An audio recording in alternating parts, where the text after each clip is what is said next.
Media మిత్రులందరికీ కూడా నమస్కారం. ఈరోజు చెలో పెద్దపల్లి అని తెలంగాణ రైజింగ్ అని యువ వికాసం అని చెప్పేసి 55,143 అపాయింట్మెంట్ లెటర్స్ ఆల్రెడీ ఒక సంవత్సరంలో ఇచ్చినని చెప్పి ఈరోజు పెద్దపల్లి కార్యక్రమం జరుపుకుంటా ఉన్నాం. సరే, అసలు దీనికంటే ముందు ప్రియాంక గాంధీ గారు మరి ఇక్కడ అశోక్ నగర్కి వచ్చి, రాహుల్ గాంధీ గారు ఇక్కడ అశోక్ నగర్ లో, ప్రియాంక గాంధీ గారు వీళ్ళు వచ్చి అసలు ఇక్కడ ఏం చెప్పిండ్రు ఒకసారి వాళ్ళ మాటలనే విందాం.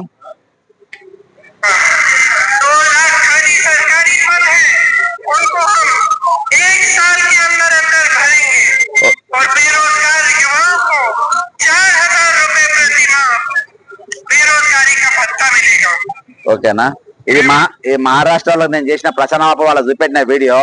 ఇలా క్లియర్ గా చెప్పింది సంవత్సరం లోపు 2 లక్షల పోస్టులు నింపుతామని. 2 లక్షల పోస్టులు అంటే ఏవి? ఇంకా ఇవి మొత్తం 2,67,000 పోస్టులు. ఇవి ప్రతి డిపార్ట్మెంట్ వైద్య ప్రభుత్వం చేసింది కాదు, ఇది మేము చేసింది. ప్రభుత్వం వచ్చిన వెంటనే దీన్ని ప్రతి ఏ డిపార్ట్మెంట్ లో ఎన్నెన్ని పోస్టులు ఉన్నాయి, ఎన్నెన్ని ఖాళీలు ఉన్నాయని చెప్పి దానికి ఒక స్కేల్ ఇస్తా, జీతాలు ఏ లెవెల్లో ఉండాలని చెప్పేసి కంప్లీట్ బడ్జెట్ తో సహా మేము వేసి దీనికి ప్రభుత్వానికి, చీఫ్ సెక్రటరీకి, ముఖ్యమంత్రికి ఇద్దరు కూడా ఇవ్వడం జరిగింది. మరి ఇవాళ దాకా ముఖ్యమంత్రి గారు సరే మా రిపోర్ట్ నీకు పనికిరాదు, మరి నువ్వు రివ్యూ మీటింగ్ పెట్టి ఒక్కొక్క ఏ డిపార్ట్మెంట్ లో ఎన్నెన్ని పోస్టులు ఉన్నాయి, ఖాళీలు తెలుసా నీకు? ఈ రోజు నువ్వు నీవు ఇచ్చిన లెక్క, నీ 50,000 లెక్క నేను చెప్పే ముందు అసలు డిపార్ట్మెంట్ వైజ్ గా ఏ డిపార్ట్మెంట్ లో ఎన్నెన్ని ఖాళీలు ఉన్నాయో నీకు తెలుసా? ఫిబ్రవరి 5వ తారీఖు గత ప్రభుత్వం 1,029 మంది రిటైర్డ్ అయిన ఎంప్లాయీస్ కాంట్రాక్ట్ పద్ధతిలో పెట్టుకున్నది, వాళ్ళని తీసేయాలని చెప్పేసి దాదాపు వాళ్ళు మొత్తము ఏది ఒక చీఫ్ సెక్రటరీ గారు ఒక నోటీస్ ఇచ్చారు, మీరు నాకు రేపు సాయంత్రం 5 గంటల వరకు రిటైర్మెంట్ ఎంప్లాయీస్ కాంట్రాక్ట్ బేసిస్ ఎంత మంది ఉన్నారో వాళ్ళందరి డేటా ఇవ్వమని చెప్పారు. ఇవ్వని చెప్తే హుటాహుటిన జిల్లా కలెక్టర్లు అందరూ కూడా కష్టపడి వాళ్ళ డేటా తయారు చేస్తే ఇయాటి వరకు రిటైర్డ్ ఎంప్లాయీస్ అందులో ఎక్కడ ఉన్నారో అక్కడనే కొనసాగుతున్నారు. అలా నంబర్ 1 వచ్చి విద్యాసాగర్ రెడ్డి బాజాప్తోగా ఎండి పోస్టులో పెట్టాలని కూర్చోబెట్టారు శ్రీనిధిలా. ఈ విధంగా అలా ఆడిటింగ్ లేదు, ఏం లేదు. ఈ విధంగా చూస్తే చాలా మందిని ఆ విధంగా పెట్టుకొని కొనసాగిస్తా ఉన్నారు. అంతేకాకుండా ఇంకొకటి రాహుల్ గాంధీ గారు ఏం చెప్పిండ్రు, ఎందుకంటే మనం ఫస్ట్ వాళ్ళు ఏం చెప్పిండ్రు, వాళ్ళదే ఇంపార్టెంట్ కాబట్టి రాత్రి కూడా కేసులు పెట్టి ये जो 50% का लिमिट लगा रखा है, कोर्ट ने लिमिट लगा रखा है, इस लिमिट को हम हटा देंगे, परे कर देंगे. ఓకేనా? ఇంకోటి ఏం చెప్పిండు, ఇది 29వ జీవో గురించి నేను చెప్పేది. రిజర్వేషన్ 50% బాజాప్తా చేతుల రాజ్యాంగాన్ని పట్టుకొని ఆ రాజ్యాంగంతో రాష్ట్రాలు అన్ని ఒక యూపీ ఎక్కడ ఎన్నికలు అయితే అక్కడికి పోయి రాజ్యాంగం పట్టుకొని చూపించి 50% రిజర్వేషన్లు లోపు రోజు ఉన్నాయి, మేము అది కూడా దాటేసి ఎక్కువ ఇస్తామన్నావు. కానీ తెలంగాణలో 29 జీవో తీసుకొచ్చి 55 జీవో కొట్టేసి ఈ రోజు మనవాదాన్ని మీరు ఇక్కడ ఇంప్లిమెంట్ చేసిండ్రు బాజాప్తా. ఏ కమిటీ ఈ రోజు జనరల్ సీట్ నీకు ఎన్ని మార్కులు వచ్చినా సరే, 500కి 500 వచ్చిన మార్కు సరే, నువ్వు జనరల్ కేటగిరీలకు రానే వద్దని చెప్పేసి ఈ రోజు బాజాప్తా చెప్పిండ్రు. కాబట్టి సోనియా గాంధీ గారు ఇచ్చిన, ప్రియాంక గాంధీ గారు ఇచ్చిన వాగ్దానము, ఇది సరూర్ నగర్ స్టేడియం లా ఆ రోజు ఇచ్చినట్టు వాగ్దానంలో ఏం చెప్పింది, honouring martyrs job for only 1 member of every Telangana martyr. Telangana అమరవీరుల కుటుంబాలకు ఇస్తాము 25,000 ప్రతి పెన్షన్ వాళ్ళ కుటుంబాలకు ఇస్తామని చెప్పిండ్రు. మరి శ్రీకాంత్ చారి తల్లికి వస్తుందో లేదో తెలియదు. ఓకేనా? Statehood agitators to be honoured given ID cards, police కేసులు అగేన్స్ట్ దెమ్. ఎవరెవరైతే గతంలో పోరాటం చేసిన వాళ్ళ కేసులన్నీ ఎత్తేస్తామన్నారు. రియాలిటీ కూడా నేను కోట్ల చుట్టూ నేను తిరుగుతా ఉన్నా. ఇక 2 lakhs vacancies in state government sector to be filled up in a year. ఇది బిస్కెట్ అయిపోయింది. 55 అని వాళ్ళే ఇచ్చింది. దాని లెక్క మళ్ళీ చెప్దాం. Backlog post SC ST BC minorities EWS will be filled. అసలు దీనిపైన ఒక రివ్యూ మీటింగే జరగలేదు. ప్రియాంక గాంధీ గారు దీని మీద అసలు రివ్యూ మీటింగే జరగలేదు. ఏ డిపార్ట్మెంట్ లా SC ST BC EWS పోస్టులు ఎన్ని ఉన్నాయో ఇవాళ దాకా మీరు ఆ లెక్కనే తీయలేదు. తర్వాత appointment letters, job calendar release అసలు ఈ డేటా లేనప్పుడు జాబ్ క్యాలెండర్ ఎట్లా వస్తుంది? ఇది లెటరే లేదా? మీ దగ్గర వేకెన్సీ లిస్ట్ లేనప్పుడు జాబ్ క్యాలెండర్ ఎట్లా వస్తుంది? అది లేదు. ఇంకోటి appointment letter to be given Hyderabad liberation day, TSPSC to be strengthen on the UPSC centralise registration portal. ఇగో ఇవన్నీ 75 రిజర్వేషన్స్ ఇన్ జాబ్స్ లోకల్ వాళ్ళకు ఉన్న కంపెనీలకు ఇవ్వాలని చెప్పేసి monthly employment allowance of 4,000 rupees. ఇక తక్కిన పక్కన పెడదాం, యూనివర్సిటీలో అంతా పక్కన పెడదాం.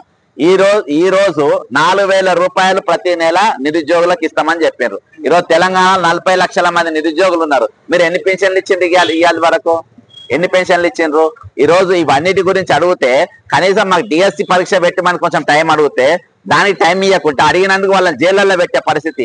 ఇక్కడ రాహుల్ గాంధీ ఎలక్షన్లలో వచ్చిండు, మరి కేసులు ఇదే అశోక్ నగర్ చౌరస్తారా దాదాపు 400-500 మంది పోలీసులు, స్పెషల్ పోలీసులు స్వేరావిహారం చేసి ఇష్టం వచ్చినట్టుగా కొట్టి ఈ రోజు మళ్ళీ వాళ్ళు ఇంత గత ప్రభుత్వం పెట్టే కేసులు కొట్టేస్తామని చెప్పిండ్రు. మరి వీళ్ళు పెట్టే కేసులు ఏమైనాయి? ఇదే జనార్దన్ మీద కేసులు పెట్టిండ్రు, ఇక్కడ ఉన్న చాలా మంది విద్యార్థుల మీద కేసు పెట్టిండ్రు, ఆడోళ్ళు మగోళ్ళు గుంజుకోపోయినరు. మరి ఇక్కడ రాహుల్ గాంధీ గారు, ప్రియాంక గాంధీ గారు ఎన్నికల తర్వాత ఎన్నికలు పోతే మళ్ళీ ఎన్నికలకే వస్తారు, ఇక మధ్యలో ఎప్పుడు రారా? నంబర్ 1. నంబర్ 2, ఈ రోజు ఈ పత్రికా ప్రకటనలో ఇంతకుముందు గత ప్రభుత్వం పేపర్ అడ్వర్టైజ్మెంట్లు ఇస్తే వాళ్ళు అయ్యా జాగిరా అని అన్నారు. నేను డైరెక్ట్ అడుగుతున్నా రేవంత్ రెడ్డిని, ఈ పైసలు కోట్ల రూపాయలు పెట్టి ఇది ఒక మన రాష్ట్రంలో కాదు వేరే రాష్ట్రాలలో కూడా ఆ భాషలలో కూడా ఇచ్చింది ఈ రోజు ఈ పేపర్ యాడ్స్. ఇది దాదాపు ఒక రోజుకు 2 లక్షలు 2 కోట్లకెళ్ళి 3 కోట్ల రూపాయలు ఖర్చుతో ఈ రోజు ఇవి కాకుండా ఎలక్ట్రానిక్ యాడ్ సపరేట్. ఈ రోజు ఆల్రెడీ నువ్వు అడక తింటున్నావు అని తెలుసు, ఆల్రెడీ నా దగ్గర పైసలు లేవని తెలుసు, ఆల్రెడీ 7 లక్షల కోట్ల మైనస్ బడ్జెట్ లో ఇది అప్పుల పాలై ఉందని నీకు తెలుసు. ఇవన్నీ తెలిసిన తర్వాత నేను నౌకర్లు ఇచ్చుడు నాకు ఇంపార్టెంట్ కాదు, నాకు జాబులు ఇచ్చుడు ఇంపార్టెంట్ కాదు, 4,000 పెన్షన్ ఇచ్చుడు నాకు ఇంపార్టెంట్ కాదు, నా మూసీ కట్టుడు ఇంపార్టెంట్, బ్యూటిఫికేషన్ ఇంపార్టెంట్. ఎందుకంటే మూసీ కడితే నాకు డబ్బులు వస్తాయి కాబట్టి, మూసీ వస్తే నాకు డబ్బులు వస్తాయి కాబట్టి. ఇది దీని చరిత్ర. ఈ పైసలతోనే ఈ రోజు మిగిలి ఉన్న ఆయన్ని పైసలు కూడా ఈ రోజు అడ్వర్టైజ్మెంట్ లకు వదిలేసారు. 55,000 పోస్టుల కథ ఇప్పుడు నేను ముందు చెప్తా. ఈయన ఏం చెప్తుండే ఇప్పుడు 55,000 పోస్టులు, 55,143 పోస్టులు అన్నారు కదా. టీజీపీఎస్సీ చైర్మన్ ఏమని చెప్తాడు? టీజీపీఎస్ చైర్మన్ 10,000 పోస్టులు అని చెప్పిండు. ఇప్పుడు టీజీపీఎస్ చైర్మన్ చెప్పింది కరెక్టా లేకుండా వీళ్ళు చెప్పింది కరెక్టా? ఒకసారి నేను టేబుల్ చూపెడతా, ఒకసారి మీకు టేబుల్ చూపెడతా. ఇక్కడ ఇక టీజీపీఎస్సీ ద్వారా 3,393 ఉద్యోగాలు ఇచ్చినామని చెప్తుండ్రు. ఇక ఏఈ పోస్టులు తీసుకుందాం. ఇక్కడ నేను ఏ పార్టీకి సపోర్ట్ చేస్తారో ఉన్నట్టు మాట్లాడదాం. ఏఈ పోస్టులు తీసుకుందాం. ఎన్ని పోస్టులు ఇవి? 1,540 పోస్టులు. ఇది ఎప్పుడు వచ్చింది? దీని డేట్ ఎప్పుడు? 12/2024. ప్రభుత్వం ఏది ఉండే? బీఆర్ఎస్ ఉండే. పరీక్ష ఎప్పుడైంది? మే 22. రేవంత్ రెడ్డి 2023 మేలా గవర్నమెంట్ ఎవరుండే? నువ్వు ఉండేనా వాళ్ళు ఉండేనా? మరి ఎవరి ఖాతాలు వేసుకున్నావు? నంబర్ 1. ఏఈ పోస్టులు 833 2022. పరీక్ష అక్టోబర్ 2023. ఎవరుండే? ఓకేనా? జేఎల్ 1,392. నోటిఫికేషన్ 2022. పరీక్ష ఎప్పుడైంది? అక్టోబర్ 2023.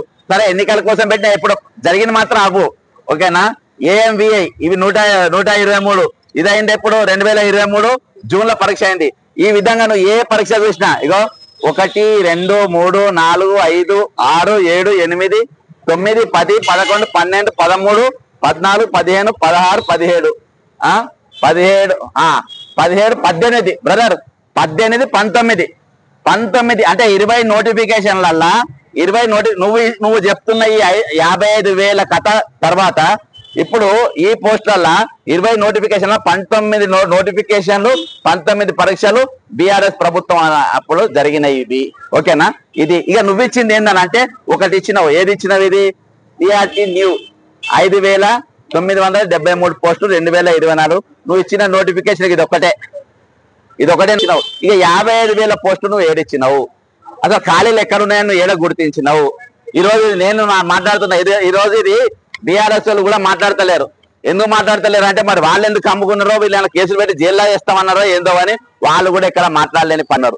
కాబట్టి వాస్తవాలు ఇది 55,000 కాదు, ఈ రోజు 10,000 పోస్టులు కాదు. నువ్వు ఇచ్చిన కేవలము 5,973 పోస్టులు. ఇక టీచర్ పోస్టులకు వస్తే, డిఎస్సి పోస్టులకు వస్తే గత నోటిఫికేషన్లు 5,000 ఉంటే బీఆర్ఎస్ ప్రభుత్వం 5,700 చిల్లరిస్తే కాంగ్రెస్ వచ్చినాక 5,000 పోస్టులు కలిపింది దాంట్లో. అది mega DSC. Page number 33 Telangana manifesto, Congress party మేనిఫెస్టోలో ఏం పెట్టిందంటే వాళ్ళు మాకొచ్చిన దాంట్లో ఈ రోజు మేము 20,000 పోస్ట్ మెగా డిఎస్సి ఇస్తామని చెప్పారు. అంటే చీటింగ్ చేసిండ్రు. ఈ రోజు నంబర్ 1 నువ్వు ఇచ్చిన మాట కాదు. ఈ రోజు నువ్వు ఇచ్చిన మాట కాదు, ప్రియాంక గాంధీ గారు ఇక్కడికి వచ్చి చెప్పిన మాట ఏంది? 4,000 ఇప్పుడే నేను ఆమె గొంతు ఇప్పించిన. ప్రియాంక గాంధీ గారు మాట్లాడిన మాటనే నేను ఇప్పించిన. రాహుల్ గాంధీ గారు మాట్లాడిన మాటనే నేను ఇప్పించిన. ప్రియాంక గాంధీ గారు 2 లక్షల పోస్టులు అక్షరాల ఒక్క ఖాళీ లేకుండా మేము నింపుతామని చెప్పారు. 4,000 నిరుద్యోగ భృతి ప్రతి నిరుద్యోగి మేము ఇస్తామని చెప్పారు. ఈ రోజు అవన్నీ ఇవ్వకుండా ఈ రోజు ఇది ఏ విధంగా సాధ్యం? ఎట్లా సాధ్యం అవుతుంది? ఏది 53,000 పోస్టులు మేము ఇచ్చినామని ఏ విధంగా చెప్పుకుంటారు? కాబట్టి ఈ రోజు తెలంగాణ యువతను దగా చేసింది, తెలంగాణ విద్యార్థులను దగా చేసింది, తెలంగాణ నిరుద్యోగులను దగా చేసింది. మేము రాస్తున్న పరీక్ష కరెక్టా రాంగా? మేము రాస్తున్న పరీక్ష రాక ఇప్పుడు దాదాపు 3-4 ఏళ్ళ తెలంగాణ వచ్చిన తర్వాత మొట్టమొదటి గ్రూప్ 1 ఎగ్జామ్ అవుతుంది. గ్రూప్ 1 ఎగ్జామ్ లా 23-29 జీవో తీసుకొచ్చి బహుజనాలను దాదాపు నౌకల్లో దూరం చేసే కుట్ర తెలంగాణ ప్రభుత్వం చేసింది. మనవాద జీవో తీసుకొచ్చి ఈరోజు తెలంగాణ ప్రభుత్వం దూరం చేసింది, కాంగ్రెస్ ప్రభుత్వం దూరం చేసింది. నంబర్ 1. రెండోది ఏంటంటే ఈ రోజు నీవు పరీక్ష దాకా వాడు 5 ఏళ్ళు 6 ఏళ్ళు 10 ఏళ్ళు వాళ్ళు ప్రిపేర్ అయ్యి లాస్ట్ లో ఎగ్జామ్ 15 రోజులు అనగా ఇన్ని రోజులు చదువుకున్న తెలుగు అకాడమీ పుస్తకాలు పనికిరావు, అది తీసుకపోయి పెంట కుప్పల పడాయి. మరి ఏం చదవాలంటే మేము చెప్పాం వికీపీడియా చూసుకొని ప్రిపేర్ అయిన పరిస్థితి ఈ రోజు వచ్చింది. అంటే నువ్వు 10 రోజుల ముందు పరీక్ష, 10 రోజుల ముందు ఇక వారం రోజులు అయితే పరీక్ష ఉండగా ఆ పరీక్ష లేకుండా చేసి ఈ రోజు వాళ్లకు ఈ రోజు చాలా మంది కన్ఫ్యూజన్ లో ఈ రోజు పరీక్షలు రాసిన పరిస్థితి. నిజంగా ఇవి ట్రాన్స్పరెంట్ గా జరిగినాయా అంటే క్వశ్చన్ మార్క్. ట్రాన్స్పరెంట్ ఎగ్జామ్ జరిగిందంటే క్వశ్చన్ మార్క్. ఎందుకంటే ఈ రోజు లోపల ఒక సెల్ ఫోన్లు తీసుకుపోయినరంట, వాకి టాకీలు తీసుకుపోయినరంట, ఈ బ్లూటూత్లు తీసుకుపోయినరంట. ఇవన్నీ జరిగినప్పుడు పరీక్ష ట్రాన్స్పరెంట్ గా జరిగిందంటే ఎవరు చెప్తారు? ఆగా మేఘాల మీద డిఎస్సికి మాకు 3 నెలల టైం ఇవ్వమంటే ఇవ్వలేదు, మేఘా ఏది మన గ్రూప్ 1 కి మాకు టైం ఇవ్వమంటే ఇవ్వలేదు. ఇంకా అన్నిటికంటే లేటెస్ట్ రాహుల్ గాంధీ గారు, ప్రియాంక మీరు అర్థం చేసుకోవాలి, లేటెస్ట్ ఆర్ఆర్బి ఎగ్జామ్ 16వ తారీఖు ఉంటది, గ్రూప్ 2 ఎగ్జామ్ కూడా 16వ తారీఖు ఉంటది. ఇక్కడ దాదాపు తెలంగాణకి వెళ్ళి 7,500 మంది ఆర్ఆర్బి ఎగ్జామ్ రాస్తున్నారు, వాళ్ళు గ్రూప్ 2 కూడా రాస్తున్నారు. ఈ 2 ఎగ్జామ్స్ ఒకటే రోజు పెట్టడానికి గల కారణం ఏంటి?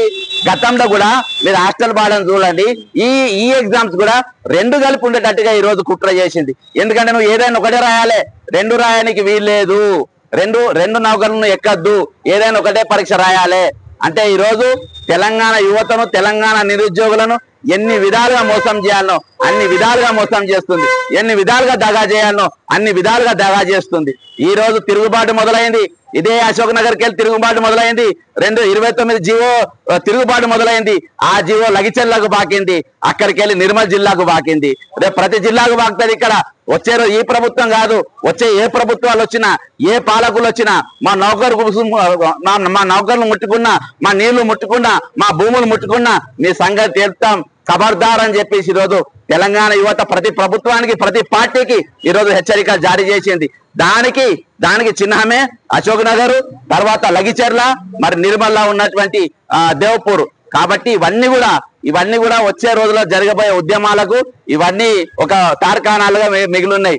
ఇలా ఉదయంకి వెళ్ళి చాలా మంది చూసిండ్రు జరుగుతున్న అన్యాయం గురించి, జరుగుతున్న దమనకాండ గురించి. ఈరోజు బాజాప్తా అబద్ధం చెప్తుండు. నీ తల మీద 3,55,000 ఎన్నికలు ఉన్నాయి, నేను లెక్క పెట్టినా అబద్ధం ఉంటే నువ్వు లెక్క పెట్టుకొని చెప్పంటాడు. అంటే ఎదుటోళ్ళు లెక్క పెట్టాడు, మేము చెప్పిందే కరెక్ట్ అని అనుకుంటారు, కానీ మా లెక్క మాకున్నాయి, మేము లెక్క పెట్టామని మేము చెప్తాం. మేము 3,05,552 ఎన్నికలు ఉన్నాయి, మేము లెక్క పెట్టినాము, నువ్వు లెక్క పెట్టుకోవాలంటాం.